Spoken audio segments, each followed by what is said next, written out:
Gold trusted gold buyers. మీరు తాకట్టు పెట్టిన బంగారాన్ని విడిపించి ఈ రోజు ఉన్న మార్కెట్ ధరకు కొనబడును.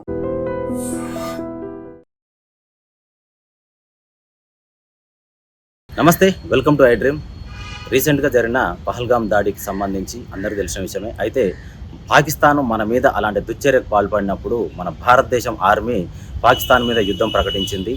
ఏ విధంగా అంటే పాకిస్తాన్ ఆర్మీ ఆఫీసర్లే వాళ్ళ దేశం విడిచిపెట్టి పారిపోయేంతగా యుద్ధాన్ని చేయడం, వాళ్ళని మొత్తం భారత్ అంటే ఏంటో వాళ్ళకు రుచి చూపించింది. అయితే అడుగడుగున ప్రతి భారతీయ పౌరుడు కూడా మన ఆర్మీని, భారతదేశ ఆర్మీని కొనియాడారు. ఇదే సందర్భంలో మన భారతదేశ ఆర్మీని ఎంతగా కొనియాడారో ఒక విషాదం చోటు చేసుకుంది. అసలు విషయానికి వెళ్తే వరంగల్ జిల్లా నర్సంపేటకు సంబంధించిన సంపంగి నాగరాజు తన సర్వీస్ రివాల్వర్తో కాల్చుకొని చనిపోయాడు. విషయం ఏంటంటే జమ్మూ కాశ్మీర్లో సాంబా జిల్లాలోని సెంట్రీ ఉద్యోగం విధులు నిర్వహిస్తున్నాడు.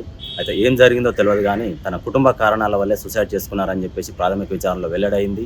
అసలు విషయంలోకి వెళ్తే భారతదేశాన్ని కాపాడుతున్న, మన దేశం లోపల ఇంత స్వేచ్ఛగా తిరుగుతున్నామంటే ఆర్మీ జవాను భారతదేశం చివరన అతను నిలబడి తన విధులు నిర్వహించడం వల్లనే మనం ఈరోజు ఇంత స్వేచ్ఛగా దేశంలో తిరుగుతున్నాము, కుటుంబ సభ్యులతోటి ఆనందంగా గడుపుతున్నాం. ఇలాంటి సమయంలో ఒక ఆర్మీ జవాను తన కుటుంబాన్ని కాపాడుకోలేక, అంటే ఆర్థిక సమస్యలతోటి, చిన్న విషయం ఇది, ఆర్థిక సమస్యలతోటి భారతదేశాన్ని కాపాడుతున్నవాడు కుటుంబాన్ని ఆర్థికంగా కాపాడుకోలేక మానసికంగా గురైపోయి తనని తాను కాల్చుకునే స్థితికి వచ్చింది అంటే ఒక్కసారి మనం ఆలోచించవచ్చు.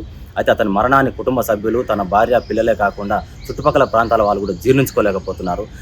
ఆదివారం, ఈ నెల 18వ తారీఖు ఆదివారం తన రివాల్వర్తో తానే కాల్చుకొని మరణించాడు. అయితే ఈరోజు ఉదయం ఆర్మీ ఆఫీసర్లు తన మృతదేహాన్ని మన వరంగల్ జిల్లా నర్సంపేటకు సంబంధించిన సంపంగి నాగరాజు అతని కుటుంబ సభ్యులకు మృతదేహాన్ని అప్పగించడం జరిగింది.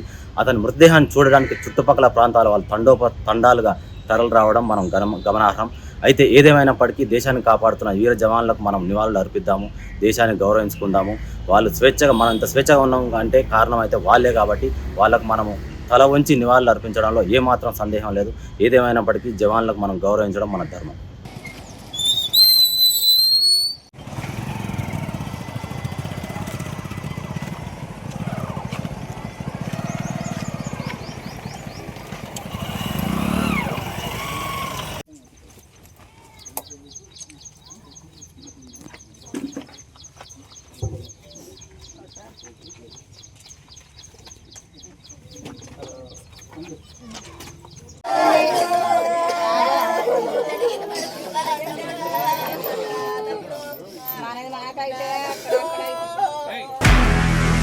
నిజంగా ప్రస్తుతం ఉన్నటువంటి సమాజం దేనికి ప్రయారిటీ ఇస్తుంది? ఆర్థిక సంబంధాల చుట్టూ మాత్రమే తిరుగుతుంది. మళ్ళీ ఎన్నికలంగానే చాలా విరక్తి కలుగుతాను.